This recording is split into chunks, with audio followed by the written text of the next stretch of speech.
Hi, I'm Sandeep. Today I'll be speaking about our submission for designing a community application for the subject stream processing analytics. So we had submitted this architecture diagram for part 1 of our assignment. And for part 2, we were to implement one of the pipelines for either for posts or for messages, and then we were to analyze that using one of the open source technologies for stream processing, such as Flink or Apache Kafka. And then we were to design a dashboard which would present those analytical information at the front end.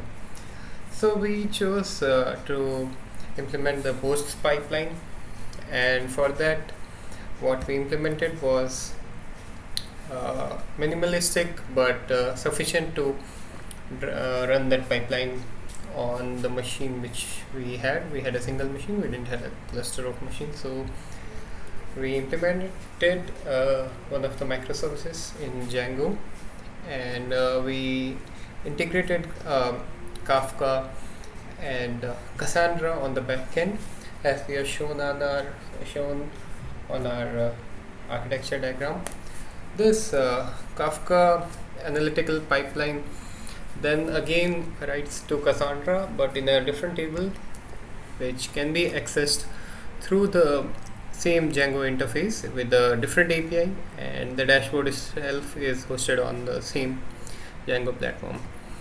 To simplify or I'll say to even even give the complete overview of how it has been implemented, we have Dockerized our setup. So as we have shown in our architecture, that it will be one of the microservices, so it will be hosted on a Kubernetes platform. It can be hosted on a Kubernetes platform, so we have Dockerized it. It includes all the steps which are required for configuring it, such as installation of Cassandra, Kafka, then a Conda environment to host the Django application. Then we copy all the configuration files and copy our application code. Then we configure our entry point, and our entry point looks like this. It just simply starts the application and the Kafka service. Then all our code is in form of a Django server, and this is our basic connection code for basic driver for code for Cassandra. We have also downloaded some data, some random data set, so that we could generate a random feed of post streaming in. Specifically, if you are looking for commands to host it on Kubernetes, this is what we can use to host it, and this is the Kubernetes configuration file and the load balancer configuration file, which can be used to host this Docker container.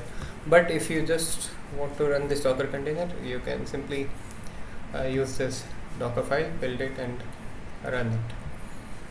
So now I'll move to explain about the functionalities, or just show you how exactly it works. So these were a few Jupyter notebooks which we used to test out our platform, or whatever we can call it, app what we built. So out of these notebooks, we use these notebooks for testing, and then even to generate some random data, we use this notebook. We read the CSV file we just downloaded, and we converted it to a like we have our schema which we had designed previously for posts. The schema we converted this CSV to with a little bit of randomness. We added a little bit noise and some random things to the CSV, and we converted it to our schema what we require. Then we are using Kafka Python Kafka package. It's a wrapper or wrapper around the Kafka driver, and we can use Python to Python as a producer, and even on the other end, because our application is in Django, Kafka Python is also our consumer. So our consumer is also written in Kafka Python. So here we would run this, and it will start streaming in posts like how users will post.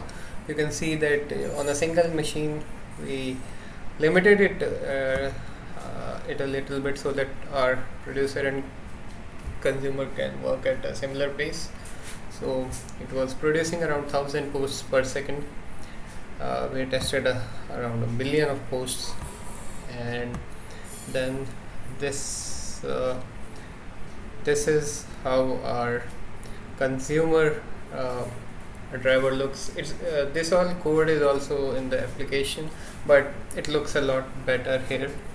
So this is how we could run it on if we were running it on a cluster. So the same code can be deployed on multiple machines, and this is our single point access for the Kafka driver. More even if we were to scale the Kafka partitions, we will just add more machines to the Kafka, like to the Kafka host from the same Docker file which we built.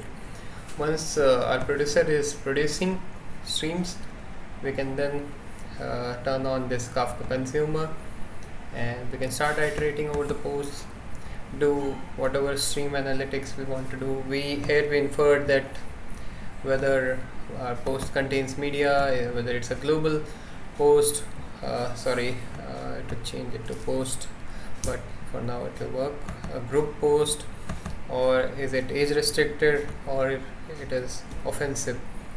So you might see that this doesn't make a sense, but we didn't have a algorithm which can detect whether it's offensive or not, so we just used it as a data pointer, but it's random. So we inserted it in a table, temporary table, which is separate from our posts original table of posts, but this we create here itself. So this post just contains the analysis, but we can map it back to the original post using this EUID.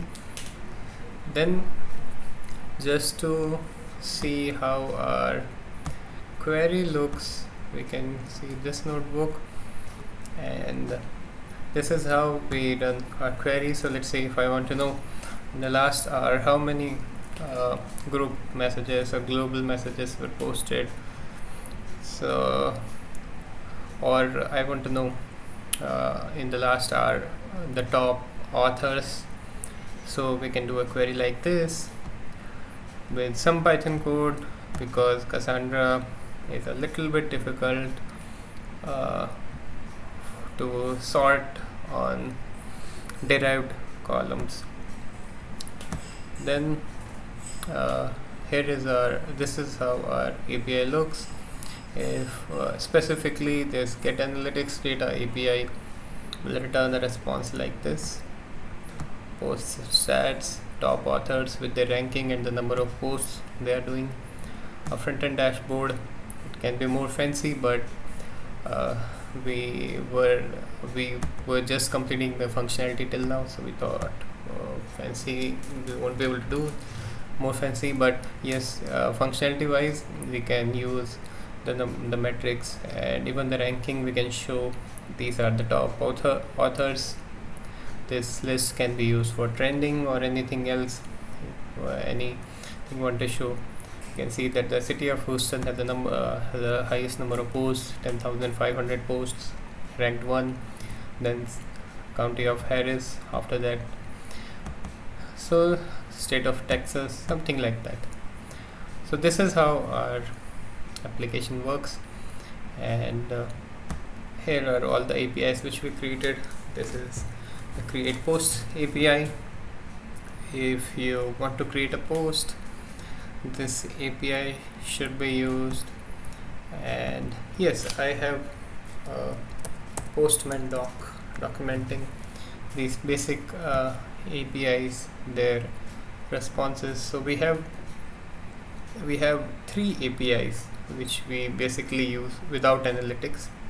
Apart from analytics, we have three APIs: create post, get get post details, and get post list. So let me just check the Postman interface here. So if you want to create a post, these are some parameters, and you can send it.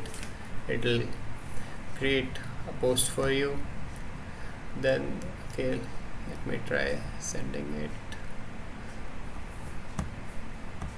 Yeah, it's up. Yeah, so this post is done. We can now check this post. We just did this post. So the post UUID is this post. Let's say I want to get the post details. I can use this UUID and get the details of the post. This can be used on front end and displayed. So that's basically all of what we have done, and we'll package this all information and submit it. We hope we have covered all the requirements by the assignment, showed displayed in the assignment. So thank you. Bye.